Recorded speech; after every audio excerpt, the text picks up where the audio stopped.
Hi friends, welcome to TechTamilHunter. இது புதிய வளர்ச்சியின் புதியதொரு முயற்சி. Okay friends, இன்னைக்கு நாங்க இந்த வீடியோல பார்க்க போறது ஒரு வீடியோவை அல்லது ஒரு போட்டோவை எப்படி KineMasterல வந்து கட் பண்றது அல்லது ட்ரிம் பண்றது பத்தி தான் இந்த வீடியோல நாங்க பார்க்க போறோம். முதலாவது வீடியோவை பார்க்கறதுக்கு முன்னாடி நீங்க எங்க சேனலை சப்ஸ்கிரைப் பண்ணலன்னு சொன்னா கீழே உள்ள ரெட் கலர் பட்டன் அழுத்தி சப்ஸ்கிரைப் பண்ணிக்கொள்ளுங்க. கூடவே ஒரு பெல் சிம்பல் வரும், அதையும் அழுத்தி அதில் பிரஸ் பண்ணுங்க. அப்பதான் நாங்க தினம் போடக்கூடிய வீடியோ உங்களுக்கு நோட்டிபிகேஷன் வந்து சேரும். ஓகே ஃப்ரெண்ட்ஸ், வாங்க இப்ப வீடியோக்குள்ள போலாம்.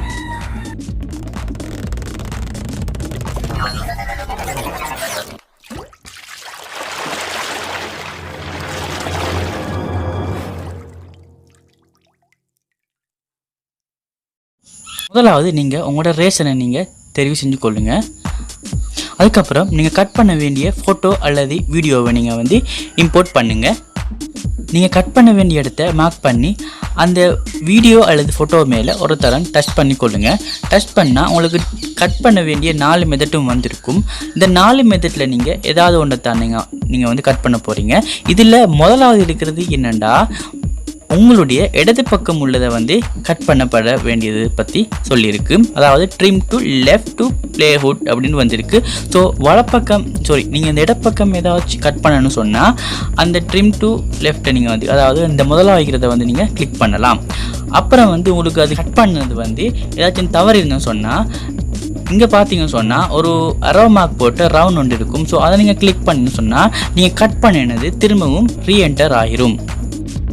ரெண்டாவது உள்ளது என்னென்னு சொன்னால் வலப்பக்கம் உள்ளதை வந்து கட் பண்ணுறது. ஸோ நீங்கள் ரெண்டாவது வந்து கிளிக் பண்ணேன்னு சொன்னால் வலப்பக்கம் உள்ளது அப்படியே கட் ஆகி போயிடும். அடுத்தது மூணாவது என்னன்னு சொன்னால், நீங்கள் ஏதாச்சும் வீடியோவை நடுவில் கட் பண்ணணும்னு சொன்னால் அது வந்து நடுவில் கட் ஆயிடும். கட் ஆகினா 2 பக்கமும் வீடியோ வந்திருக்கும், நடுவில் ஒரு உங்களுக்கு ப்ளஸ் சிம்பிள் வந்திருக்கும். ஸோ இது வந்து ஜாயிண்ட் பட்டனாக உங்களுக்கு பயன்படுத்தி கொள்ளலாம். 4வது என்ன ஃப்ரெண்ட்ஸ் சொன்னால் ஃப்ரீஸ் ஃப்ரேம் சொன்னால் நீங்கள் கட் பண்ணுற அந்த இடம் வந்து ஒரு ஃப்ரேமை வந்து உருவாகி ஒரு ஃபோட்டோ மாதிரி உங்களுக்கு காட்சியாக இருக்கும். ஸோ அந்த இடம் வந்து ஃப்ரீஸ் மாதிரி இருக்கும். இடது பக்கமும் வலது பக்கமும் வீடியோ இருக்கும், நடுவில் வந்து ஃப்ரீஸ் ஆன அந்த ஃப்ரேம் வந்திருக்கும். ஸோ இப்படியான முறையில் தான் ஃப்ரெண்ட்ஸ் வந்து KineMasterல வந்து கட் பண்ணுறது. இந்த கட் பண்ணுற முறைகளை பயன்படுத்தி தான் ஒவ்வொரு வீடியோஸும் கட் பண்ணி எடிட் பண்ணி கொள்கிறாங்க. இந்த வீடியோ உங்களுக்கு பிடிச்சிருந்தா லைக் பண்ணுங்கள், கமெண்ட் பண்ணுங்கள், ஷேர் பண்ணுங்கள். அடுத்த வீடியோ சந்திக்கும் வரை விடைபெறும் நான் உங்கள் என்னென்று மாமனார்.